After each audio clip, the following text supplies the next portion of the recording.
Welcome back to Terror by the Bay. I'm David. Okay, looking at an article on Yahoo. Liz Cheney apparently was on Fox News with Brett Baier the other night, and it was kind of a little bit of a contentious interview. He had her on ostensibly to discuss her new book, but then the first couple questions had nothing to do with their book, and a lot of the questions didn't have anything to do with their book. But while she was on the interview, she had a message. It's like, we can have conservative policies without having to torch the Constitution. And she basically said, I would urge people watching today who are voting in the caucuses and the primaries, vote for someone else. Don't vote for somebody who's already tried to usurp power. Baier read from a Wall Street Journal op-ed, which said, Trump is a dictator, a classic case of projection. And that it's really Biden who's abused his executive power, ignored the laws, and run roughshod over individual liberties, while Trump would be content with the hostile media and the federal bureaucracy that would be throwing pots and candlesticks at him every step. That's an interesting collection of nouns to throw at him. Cheney's response to him, quote, well, I think they're wrong. We would not have had to guess about what the next president Trump would do because he did it before. He would not have around him the people that were around him. Frankly, the people that the country will hear from in his trial, as his trial moves forward, they were all his appointees. People who told him on January 6th, as you and I were talking that day, that he needed to tell the mob to go home. Baier stuck with the op-ed, saying... I stuck with the op-ed. But anyways, Cheney pointed out something. Apparently, Baier wrote a book on George Washington. She said, the last chapter of your book is called A Gift of a Peaceful Transition of Power. And that's what we're talking about. And Baier said, well, this isn't about me. He's starting to get defensive because she's about to quote his book and use his own argument against him. And she said, that's right. But it's a very important concept. Every single president, Republican and Democrat, since George Washington has ensured the peaceful transition of power. Donald Trump tried to seize power. This isn't about policy. I voted with Trump 93% of the time. This is about the nation, about the republic, and about the Constitution. Okay, so again, you do not have to like her social policies. There's another article underneath this one on Yahoo, which goes on to discuss that as well. But know that she is still a conservative. She just doesn't want people to vote for Trump because he's going to try and turn this into a dictatorship. And she's one of the few Republicans out there actually with the spine enough to do that. That's why I like her. All right. What I want to know is this interview that she had with Fox, is it going to move the needle at all with Fox viewers? What's the energy around this interview? Is it going to move the needle with Fox viewers, entertainment purposes only? She's coming forward with a message, and it's a message about values. I don't think she's expecting for this message to really resonate with a lot of the Fox viewers because she's really coming from a place of telling them something they don't want to hear. They used to like her, now they don't. But maybe some people will still listen to her. If they may not understand why she betrayed Donald Trump, maybe they'll actually still listen. Crossed with the world. She's trying to, her message is trying to bring an end to the viability of a Trump presidency and Trumpism in government. She's trying to close this off. Underneath it is the Six of Cups. I think what she's playing on are two things. One is their sense of devotion to U.S. history, as much as they understand it. We are 13 colonies rebelling against King of England, and fought a civil war and won a couple world wars and were super awesome. That kind of patriot, which is why a lot of these folks have like patriot and freedom in their email addresses and stuff like that. But I think the other thing she's working on here is delivering a message from a familiar face. And they might miss that familiar face when she was Elizabeth Cheney, on Team Conservative and hates all Democrat type thing. But again, she might be able to get through to a few people because she is a Republican and she is a conservative. She's just not a Trumper. In the past, we have the hangman. Yeah, she, not that she looked at things differently, but she was a willing sacrifice. She knew the political consequences of voting to impeach Trump. It didn't stop her from voting to impeach Trump because, in this case, it was the right thing to do. You wanted to bring an end to, you wanted a peaceful transition of power. You needed to impeach Trump because he obviously wasn't going to do it. And January 6th was the culmination of him not wanting to peacefully transfer power. And she paid a political cost for that. Her current situation, Page of Wands, she has her idea on how to bring an end to fascism in the U.S., or at least the Trump version of fascism in the U.S.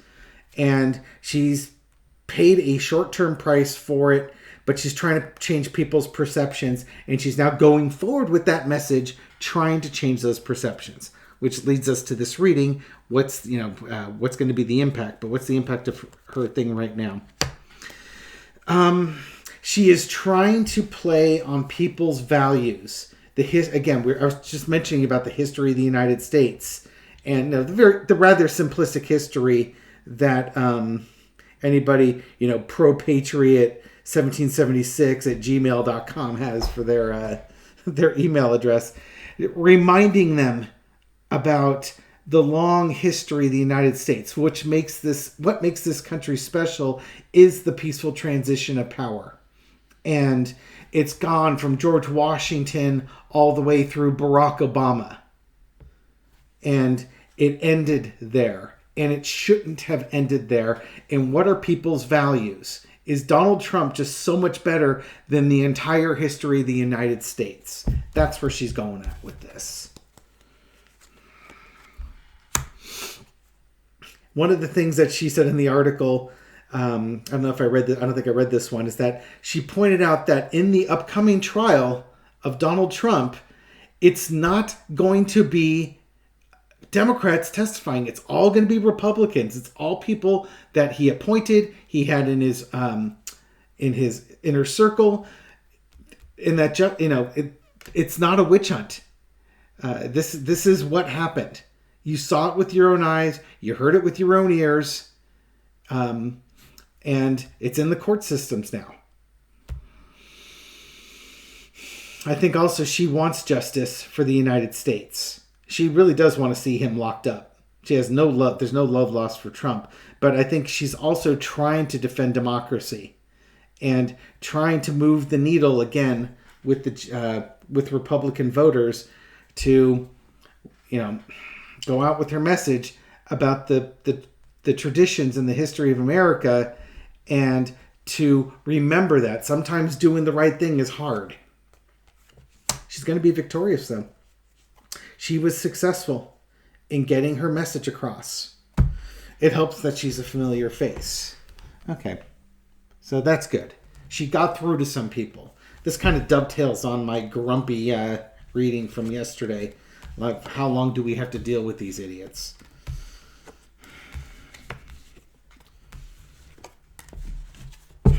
Just,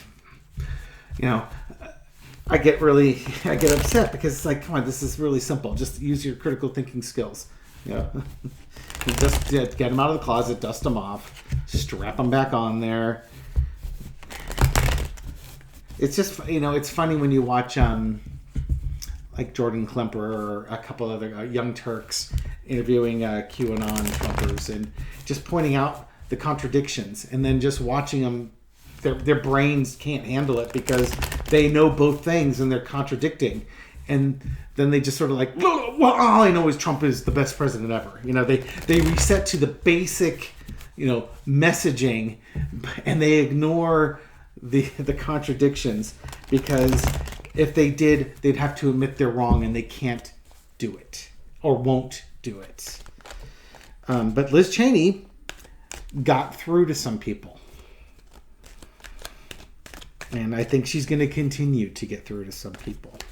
Okay, so one of the things in the article, not in this one, but the other one is Liz Cheney she's still considering a 2024 independent run. Is she going to actually do it? Let's see. Entertainment purpose only. Will Liz Cheney actually do a 2024 independent run? She's still considering it. She's still in the considering stage right now. I think what she's trying to determine is where are her efforts the most valuable? Are my efforts going to be valuable running it as an independent? Interesting. Crossed with the Four of Wands, jumping into the race, or are her efforts better placed somewhere else? Again, I had seen back in July, August, I thought I saw her going in as Speaker of the House. That opportunity the way I read it, probably in about a month to 6 weeks, that opportunity may land on her lap. She may take it. She may decide the presidential run is going to be her preferred route. But regardless, that's kind of where I see things going right now. She's thinking and preparing her next moves. Right now this is opening day. This is planning. She's deciding which path she's going to take and how she's going to approach the resistance against Donald Trump's presidency from conservatives. In the past, Queen of Cups, she's actually laid quite low, and she's kept her emotions in check. You watch any interview with Liz Cheney, she is not hysterical. She is very calm. She's very collected. She does not get frazzled at all. And she's kind of icy in some ways. She has some emotion in her, don't get me wrong, but she's not going to lose her composure ever. But I'm also saying, so the closed cup being emotions here, but it's also, she's been lying low. She's not a very outgoing, extravagant, outrageous, extroverted person. She's not out there creating a show for social media clicks. Not like she's like the antithesis of Marjorie Taylor Greene, for instance. So she's contemplating what she's going to do, and she's keeping a lid on it because she doesn't want her political opponents to know what she's doing next. But she's ready to unveil it. She is ready to unveil it. Once she's got this part set up, she's ready to go. And again, I think she's doing it for what she feels is in the best interest of the United States in 2024. Again, Liz Cheney, as the politician in 2026 or 2028, will probably be back in the mode of, I really, really dislike your social programs. Why do you have to be so hard-hearted? Can't you open up and be warm-hearted to people? But that's in the future. What we're worried about now is, and not to get into the enemy of my enemy is my friend, but at least we have a common goal, not to have Donald Trump as the president of the United States. And maybe we can have some respect for each other for the strengths that we bring in this combined effort to prevent him from being the president of the United States and then basically installing himself as a dictator. But she's got her plan ready to go. She or just about ready to go. Whatever she's doing, she's in her mind, she's doing for the best of the country. And in this stage, I would agree with her. The overarching energy, how interesting is the Five of Coins. People being left out in the cold. People being excluded.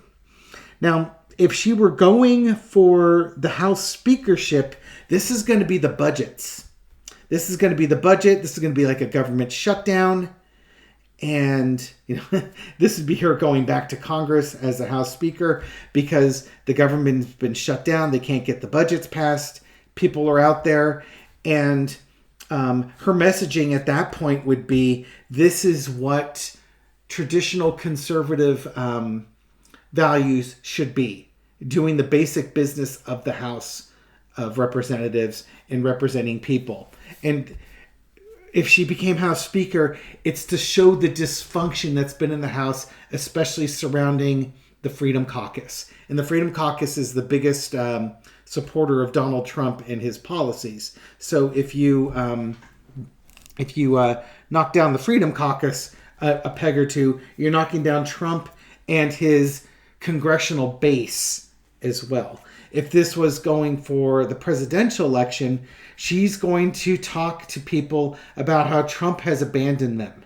How he said he was going to do all these things, but he never, ever did. And she's going to hammer him on that. She will hammer him on what he promised and what he didn't deliver.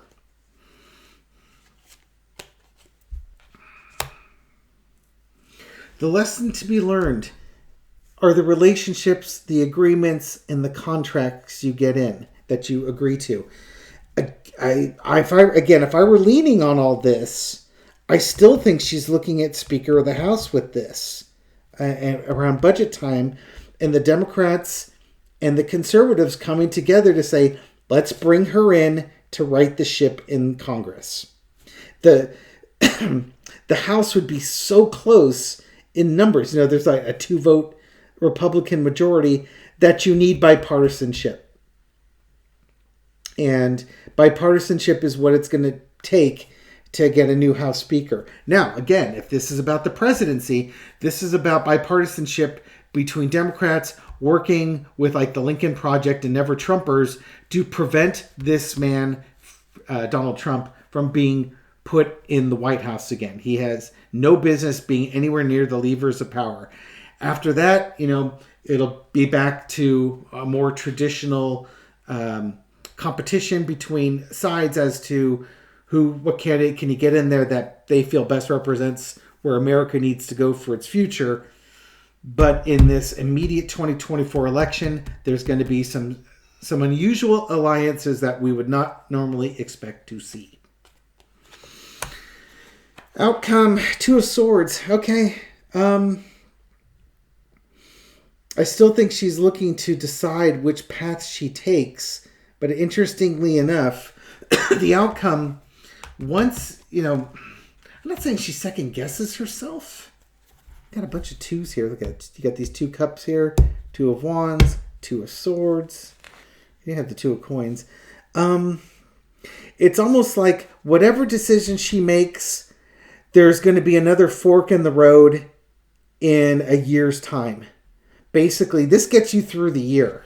Whatever decision she makes gets her through the year. If it's the presidential run, she will do the presidential run. And after that's done, then she has to decide what her next political career move is going to be. If she becomes Speaker of the House, I fully expect the Democrats to pull the House in 2024, and a new Congress will be set in 2025, and Hakeem Jeffries would be your new House Speaker. So since she's not actually a congressperson, she would be out of the House of Representatives. She'd only be in there as a speaker.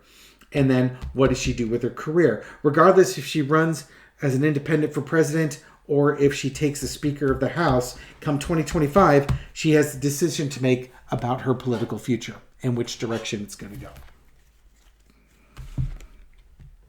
For those folks still watching here and not clear, you do not need to be a member of Congress or the member of the House of Representatives to be the head of the House of Representatives. That's not a requirement. The Speaker of the House, excuse me. And if Liz Cheney is a Speaker of the House, the only way any legislation gets passed is if conservatives, not MAGA, not Freedom Caucus, conservatives and Democrats work together, which means pretty much nothing will get done other than budgets will get passed, debt ceilings will get raised if necessary, and resolutions like supporting Israel, supporting Ukraine, getting funding for Israel and Ukraine, stuff like that's going to get through. I would be really leery that any voting rights type acts, maybe the John Lewis Voting Rights Act, could get passed again. It used to be a no-brainer that would pass. Okay. Right now, where does which way is she leaning more strongly? I'll do a challenge, and what the key thing is. Well, four-carter. Which way is she leaning more strongly? Is she leaning more strongly towards a presidential run or a congressional run? Let's do a challenge. Queen of Swords. Okay. It's where she can affect the most decisions. It's where the most change in her opinion could be. Okay, if she decides to go with the House, she'll be able to work with Democrats and Republicans, again, on money issues, negotiating behind the scenes, and basically getting the basic work of the House of Representatives done. There's your Four of Wands. That was the cross card. I still think she's going to be Speaker of the House. That's her going in, being welcomed in a bipartisan way to the House. It's a 10-month appointment, she's going to go, and it's how funny, this 10 of Swords 10, because she would probably go in February, and basically she's out in January, so you got February through December or so that she would be Speaker of the House. It's going to be like a one and done thing. This could also represent how she was betrayed and primaried and kicked out of the House before. And there's the Five of Coins again. Okay, yeah, she's going to go in. She'll bring an end to the nonsense. I think she gets brought in around budget time to do those negotiations because the House is dead in the water. So that's the contemplation if she goes for the House. If she goes for the presidential run, the Empress, sometimes used to represent Russia, but it's using, this is like the family name. This is using the Cheney family name to leverage her point of view.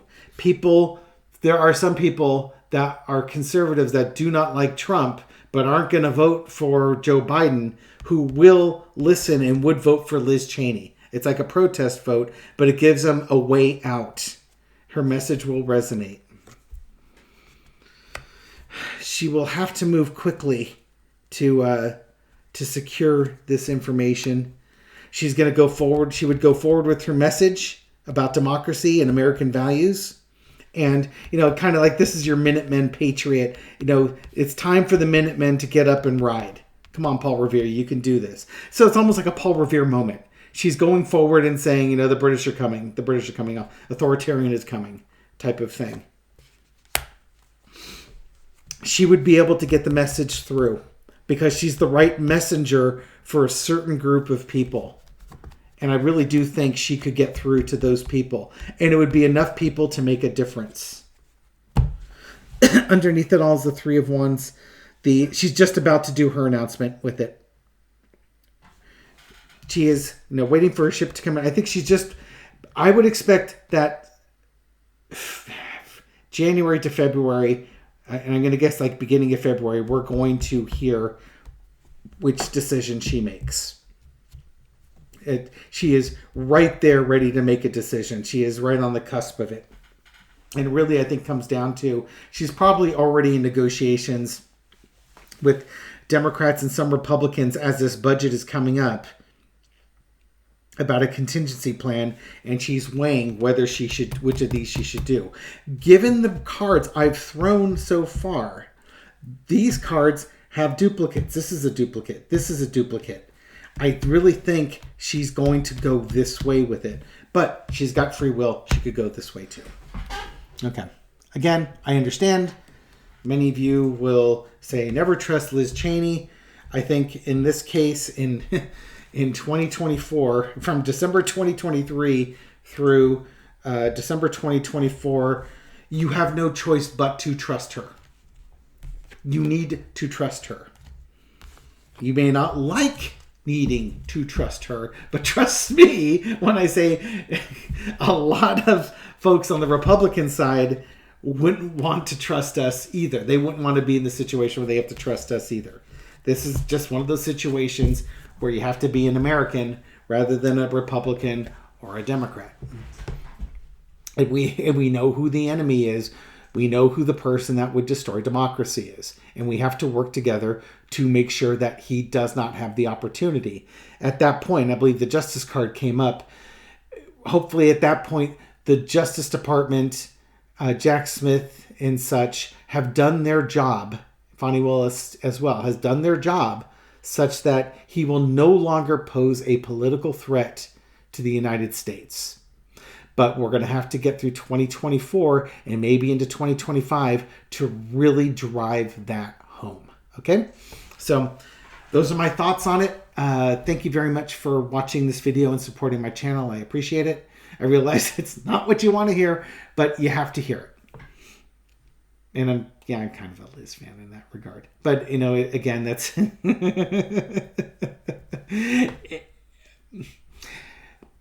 She's got ethics and morals. She may not always agree with her morals, but she's got them. And she's consistent. You know exactly what you're going to get. Anyways, I digress. Thank you for supporting my channel. I appreciate it. Thank you for all your shares and your likes and your comments and everything you do to help build the channel up, feed the YouTube algorithm, and allow the channel to get out to a wider ranging audience. To folks discovering this channel for the first time, welcome to the channel. I hope you found this reading insightful, and I'll catch you on the next one. Take care.